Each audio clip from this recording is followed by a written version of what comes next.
जय गुरु। मैं मुन्ना मंडल provision coaching centre में आपका स्वागत करता हूं। आज के इस वीडियो में हम लोग परसेंटेज के कुछ इम्पोर्टेंट क्वेश्चन को देखेंगे और समझेंगे कि क्वेश्चन में क्या क्या जटिलताएं डाली जाती है, कैसे क्वेश्चंस को मोड़ा जाता है और उसको बड़े आसानी से कैसे हम लोग सॉल्व करते हैं। इस चीज़ को हम लोग आज के वीडियो में देखेंगे कुछ एग्जाम्पल्स के माध्यम से। तो चलिए हम लोग शुरू करते हैं आज का वीडियो। क्वेश्चन पहला है, ताज़े फल में पानी की मात्रा 68% तथा सूखे फल में 20% है। 100 केजी ताज़े फलों से कितना सूखा फल प्राप्त किया जा सकता है? यह क्वेश्चन एसएससी सीजीएल 2004 में पूछा गया। देखिए यहाँ पे क्वेश्चन को थोड़ा सा घुमाया हुआ और कुछ नहीं, बस उस चीज़ को आपको समझना। अगर वो चीज़ समझ लेते हैं तो क्वेश्चन कुछ नहीं है, बस 2 सेकंड में बनने वाला क्वेश्चन है। लेकिन उस चीज़ को समझने के लिए पहले आपको टाइम लगेगा, यानी वो चीज़ आपको समझना पड़ेगा पहले। तो समझाते हैं उसको, पहले देखते हैं। देखिए यहाँ पे है क्या, ताज़े फल। ताज़े फल कितना परसेंट है? 100%। अगर ताज़ा फल हम 100% लेते हैं तो इसमें जल कह रहा है, अकॉर्डिंग टू क्वेश्चन हम चल रहे हैं। ताज़े फल को अगर 100% लें तो 68% उसमें बोल रहा है पानी है, जल है। तो इसमें जो फल बचा ये कितना परसेंट है? 32%। 32%। और ये जो बचा है इसमें जल की मात्रा कुछ भी नहीं है, यानी कि बिल्कुल इसमें जल की मात्रा क्या है? नील है।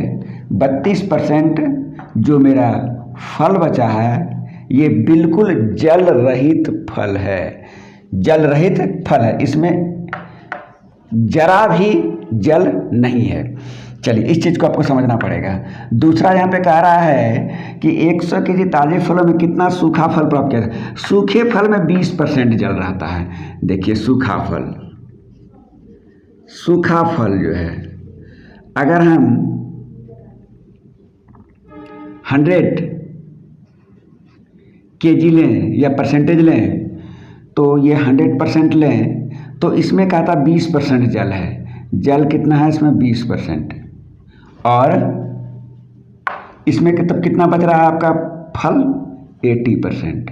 कहने का मतलब है कि सूखा फल अगर हम 100% लें, यानी 100 केजी लें तो उसमें 80 केजी फल मिलता है जिसमें पानी नहीं है। सूखा फल का मतलब ये मत समझ लिए कि इसमें पानी नहीं है, इसमें भी पानी है लेकिन पानी की मात्रा कम है। ताज़े फल में 68% पानी है और सूखे फल में 20% पानी है। इस चीज़ को आपको समझना होगा। ये नहीं समझना है कि सूखा फल है तो सूखा फल का मतलब सूखा, उसमें पानी की मात्रा नहीं, उसमें भी पानी है लेकिन कम मात्रा में है। अब देखिए यहाँ पे क्वेश्चन बोल रहा है 100 केजी ताज़े फलों से कितना सूखा फल प्राप्त किया जा सकता है। तो सबसे पहले आप देखिए 100 केजी ताज़ा फल है।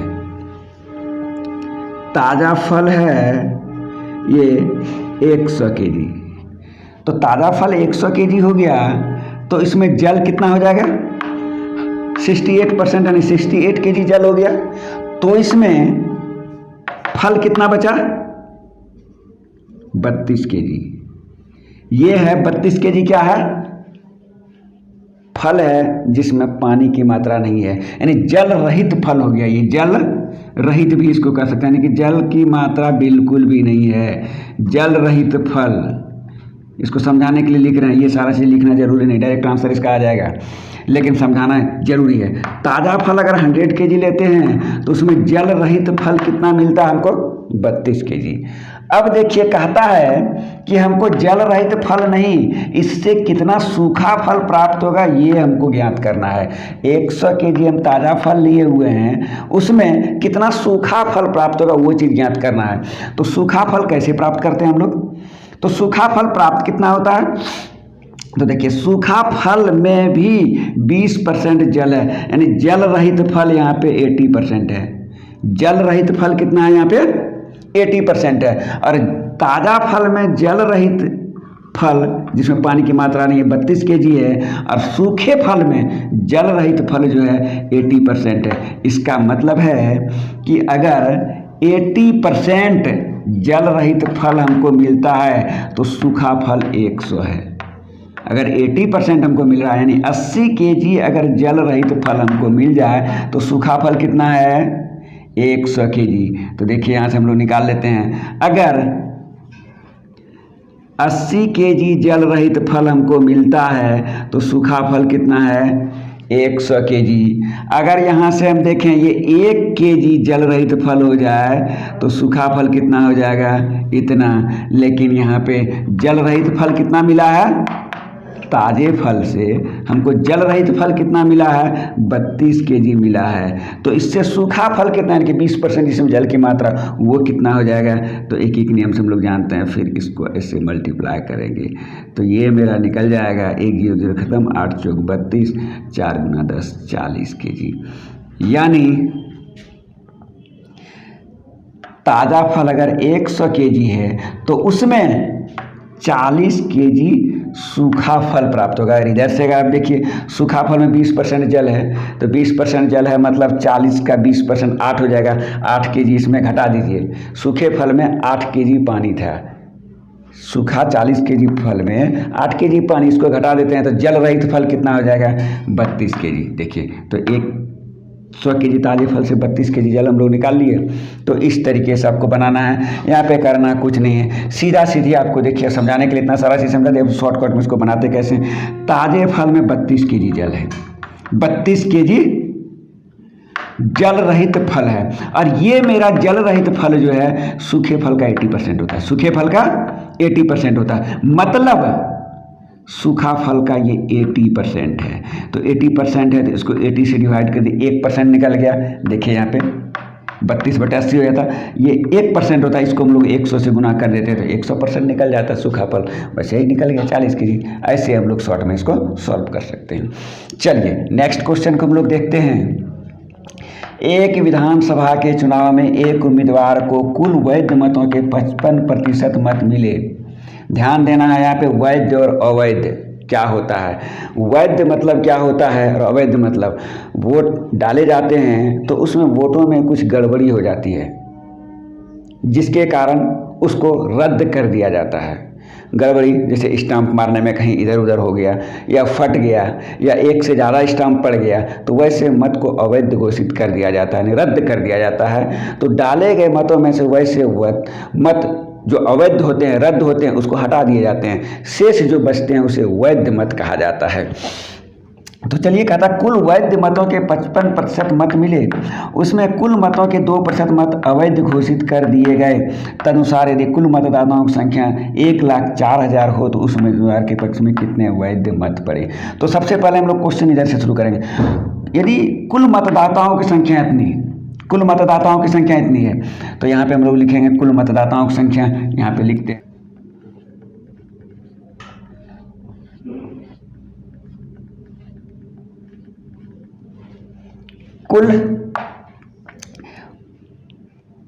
कुल मतदाताओं की संख्या इतना हो गया, जिसमें से क्या आप कह रहा है कुल मतों के 2% अवैध घोषित कर दिए गए। तो 2% अवैध घोषित किए गए यानी 100 में 2 मत अवैध हो गया तो कितना वैध हुआ 98, यानी इसका हम लोग 98% निकाल लेंगे।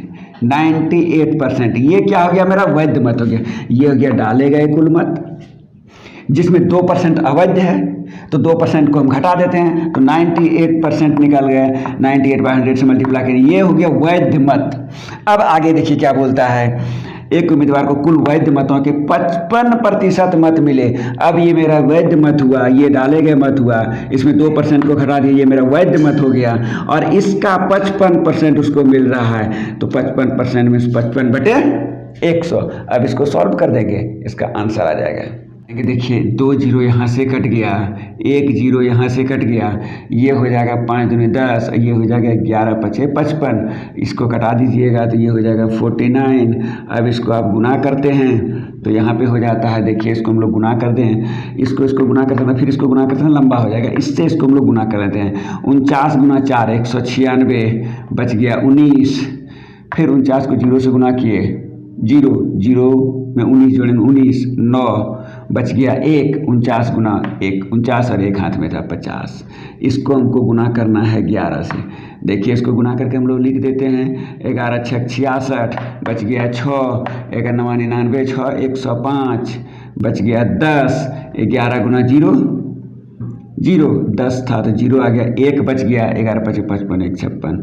यानी कि ये क्या हो गया, उम्मीदवार के पक्ष में कुल कितने वैध मत पड़े, यानी कि ये वैध मत हो गया।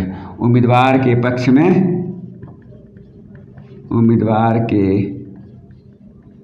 पक्ष में पड़े वैध मत बराबर। बस इस तरह से इसको हम लोग निकाल लेंगे। चलिए अगला क्वेश्चन हम लोग देखते हैं, इसमें क्या कहता है। 2 प्रत्याशियों के बीच हुए एक चुनाव में 75% मतदाताओं ने अपने मत डाले। अगर 100 मतदाता वहाँ है तो 75 मतदाता ने वोट किया, 25 ने नहीं किया, ये बोल रहा है। जिसमें 2% मत अवैध घोषित कर दिए गए। अब यहाँ पे ध्यान देने वाली बात है, वैध और अवैध जो होता है वो डाले गए मतों में होता है, न कि कुल मतों में। जो मत डाले गए हैं उसी में जो गलत होगा, रद्द होगा, उसको अवैध कर दिया जाएगा, कुल मतों की नहीं। यानी ये जो 2% दिया गया अवैध हुआ, किसमें, इसका 2% अवैध हुआ। ये चीज़ को ध्यान में रखना है, स्टूडेंट कन्फ्यूज करते हैं और टोटल का 2% समझ लेते हैं। ऐसा नहीं है, जब भी अवैध हो गया तो डाले गए मतों में ही अवैध होगा। तो डाले गए मत था 75%, इसमें 2% अवैध हो गया, यानी कि इसका 2% अवैध हो गया। तो वैध मत कितना निकला, तो देखिए वैध मतों का प्रतिशत डायरेक्ट हम लिखते हैं, वैध मतों का परसेंटेज निकल जाएगा। सबसे पहले तो 75% ये डाला गया है, इसमें घटा देंगे 2%, किसका 2%, इसका 2%। तो 75 का 2% हम निकालने के लिए सिखा चुके हैं आपको, 1.5% हो जाएगा। 75 का 2% हम निकाल के लिख लीजिए, इसका 1.5% हो जाएगा। शॉर्ट विधि हम बता चुके हैं आपको। 75 में 1.5 घट जाएगा, मतलब 73.5%। ये सब चीज़ आपको माइंड में रखना होगा। यानी वैध मतों का परसेंट कितना है, कुल मतों का 73.5%। ये यहाँ से हो गया। अब आगे हम लोग देखते हैं, कहता है एक प्रत्याशी ने इतना मत प्राप्त किए जो वैध मतों का 75% था, वैध मतों का 75% था। तो चलिए प्रत्याशी, तो इस चुनाव में पंजीकृत मतदाताओं की संख्या कितनी है। अब देखो पंजीकृत मतदाताओं की संख्या, पंजीकृत मतदाताओं की संख्या, ये सब लिख देते हैं थोड़ा सेंटेंस को सुटेबल दिखाने के लिए। बाद बाकी हमको जब ऑब्जेक्टिव क्वेश्चंस बनाएंगे, एग्जाम में बनाएंगे, तो ये सब की जरूरत नहीं है, डायरेक्ट हमको कैलकुलेशन आना चाहिए, इसलिए उस पर ज़्यादा हम जोर देते हैं। इस चीज़ पर आप ध्यान दीजिए। तो यहाँ पे पंजीकृत मतदाताओं की कुल संख्या कितनी हो जाएगी, तो यहाँ पे कहता है कितना मत, इतना मत प्राप्त करता है। इसको हम लोग लिख लेते हैं पहले, 9261। ये क्या बोल रहा है, एक प्रत्याशी ने इतना मत प्राप्त किए जो वैध मतों का 75% है। तो वैध मतों का ये 75% है, तो वैध मत है कितना, वैध मतों का ये 75% है। तो 75 से डिवाइड कर दिए तो वैध मतों का 1% हो गया, और 100 से गुना कर दिए तो वैध मतों का 100%, यानी कि कुल वैध मत हो गया। ये कुल वैध मत मेरा निकल गया। और वैध मत क्या है, वैध मतों का जो प्रतिशत है कुल मतों का इतना है। वैध मतों का प्रतिशत कितना है, जितना मतदाता है उतना, उसका इतना % वैध है। यानी ये जो मेरा है, ये ना वैध मत हम निकाले हुए हैं, वैध मत कुल डाले गए मतों का इतना % है। तो इतना % है, इसका मतलब ये जो है 73.5% है। अब इसका हम लोग सॉल्व करेंगे तो 73.5% है, तो 73.5 से भाग दे दिए तो 1% निकल गया। पंजीकृत मतदाताओं का 1% निकल गया ये, और हमको चाहिए टोटल पंजीकृत मतदाता 100% है। चलिए अब इसको हम लोग सॉल्व कर देते हैं, मेरा आंसर आ जाएगा। इसको अगर ख़त्म कर सकते हैं तो इसके जगह पर कहीं भी एक 0 डाल देंगे, यानी गुना करके 10 डाल सकते हैं। चलिए गुना करके 10 डाल देते हैं ताकि बाद में कन्फ्यूजन नहीं हो। अब चलिए इसको हम लोग सॉल्व करते हैं, तो देखते हैं हम लोग कैसे सॉल्व कर सकते हैं इसको। 9 2 11 6 17 1 18, मतलब 9 से ये कट सकता है, 7 3 10 5 15, ये 3 से कट सकता है। वैसे हम लोग देख रहे हैं 5 से भी कटने वाला। चलिए 5 से कटा के छोटा कर लेते हैं पहले हम लोग। 5 एका 5 बच गया कितना 2 2 पर 23, 5 चौक 20 बच गया 2, 3 3 पर 5 35, 5 से 35 ये कट गया 5 से, तो 5 से इसको कटा दीजिए तो 5 दूनी 10। अब यहाँ पे हम लोग देख रहे हैं कि ये 7 से कट सकता है, 21 से भी ये कट सकता है, 3 से भी कट सकता है, 7 से अगर कट रहा है 7 से ही इसको कटा देते हैं तो हो जाएगा 7 एका 7 बच गया यहाँ पे 2 2 पर 2 22, 7 तिया 21 बच गया कितना 1 1 पर 16, 7 दूनी 14 बच गया 2 2 पर 1 21, 7 तिया 21, ये 7 से कटा तो ये 7 दूनी 14, 7 एका 7 ये कट गया। अब कितना से इसको कटा सकते हैं हम लोग 3 2 5 3 8 1 9, 3 से कट जाएगा तो 3 से इसको कटा सकते हैं। चलिए देखते हैं फिर 3 चौक 12 बच गया 1 1 पर 2 12, 3 चौक 12, 3 एका 3 ये कट गया, ये 25 तिया 75। अब ये देखते 21 से कट जाएगा तो 21 गुना 21 441 ये कट गया। नीचे क्या बच रहा है देखिए 25, ये 25 से 4 बार में कट जाएगा 100। अब नीचे ख़त्म हो गया, ऊपर क्या बच रहा है चलिए यहाँ पे ला के लिख देते हैं। तो यहाँ पे बचा कितना मेरा 100 को छोड़िए, इसके बदले 2 0 डाल देंगे, 21 चौक 84, 84 दूनी 168 और यहाँ पे 100 था इसके जगह पर 2 0, यानी कि पंजीकृत मतदाताओं की कुल संख्या 168 हो गई। चलिए इस क्वेश्चन को फिर से एक बार हम समझा देते हैं। बोलता क्या है कि 2 प्रत्याशियों के बीच हुए एक चुनाव में 75% मतदाताओं ने अपने मत डाले, तो जितना मत था 100 मत था उसका 75% डाला, ये 75% डाला, जिसमें 2% मत अवैध घोषित किया, इसका 2% डाले के मतों का 2%, इसका 2% हम निकाले हैं 1.5%, 1.5%, यानी कुल 73%, यानी कि ये 73.5% क्या है वैध मतों का प्रतिशत। वैध मत क्या है वैध, अगर कुल मत 100 है तो वैध मत इतना है मेरा, डालेंगे टोटल मत, अगर टोटल मत डालेगा नहीं, टोटल कुल मत जितना पंजीकृत मतदाता है उसका 73.5% ये है वैध मत। और यहाँ से हम लोग देखते हैं क्या पंजीकृत मतदाताओं की संख्या हमको निकालना है, तो इतना मत मिला है ये हम लिख लिए, और ये कितना था वैध मतों का 75% था, तो वैध मतों का 75%, 75 से भाग दे दिए इसको तो वैध मतों का 1% हो गया, इसको 100 से गुना कर दिए तो वैध मतों का कितना 100%, यानी ये मेरा वैध मत हो गया।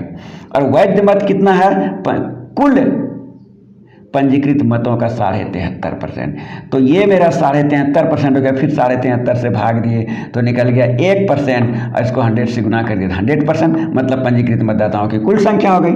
और यहाँ पे ये दशमलव खत्म करके यहाँ पे 10 लाए थे, अब इसको सॉल्व कर दिए तो ये निकल गया पंजीकृत मतदाताओं की संख्या।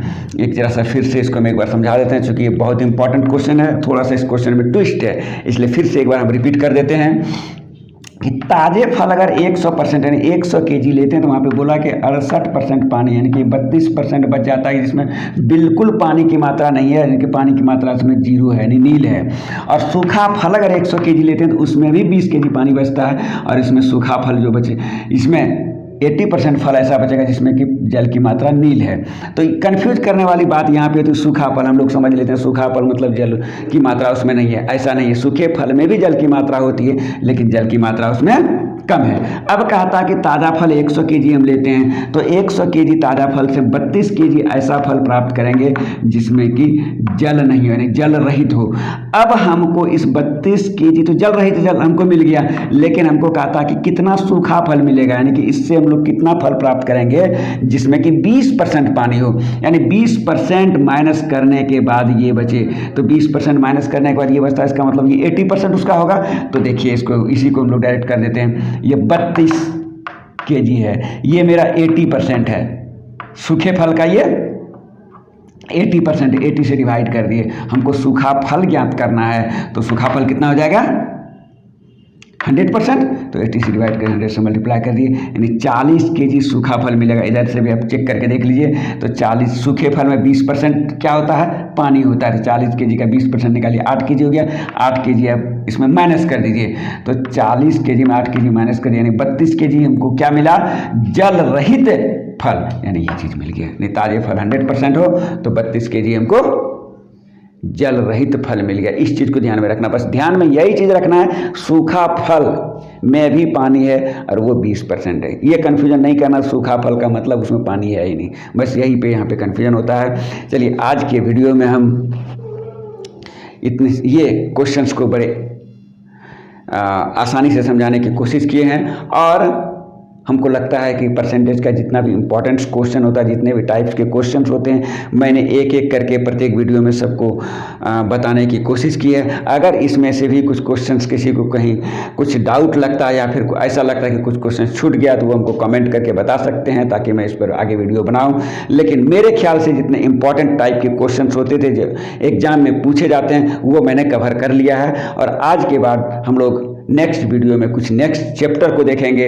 और अगर आप चाहते हैं कि अपना मनचाहा चैप्टर वो शुरू हो, तो आप हमको कमेंट करके बताएं कि किस चैप्टर में आपको वीडियो चाहिए। अन्यथा हम अपने मन से एक चैप्टर को शुरू करने जाएंगे। वो हम देखते हैं कौन सा चैप्टर होता है, और नेक्स्ट वीडियो में ये हम लोग करेंगे। और आज की वीडियो में बस इतना ही। अगर जानकारी अच्छी लगती है तो आप इसे लाइक करें, और अगर चैनल पर पहली बार विजिट कर रहे हैं तो इसे सब्सक्राइब करें, बेल आइकन को प्रेस कर ऑल पर सेलेक्ट करें, और अपने दोस्त रिश्तेदारों को भी शेयर करें। जय गुरु।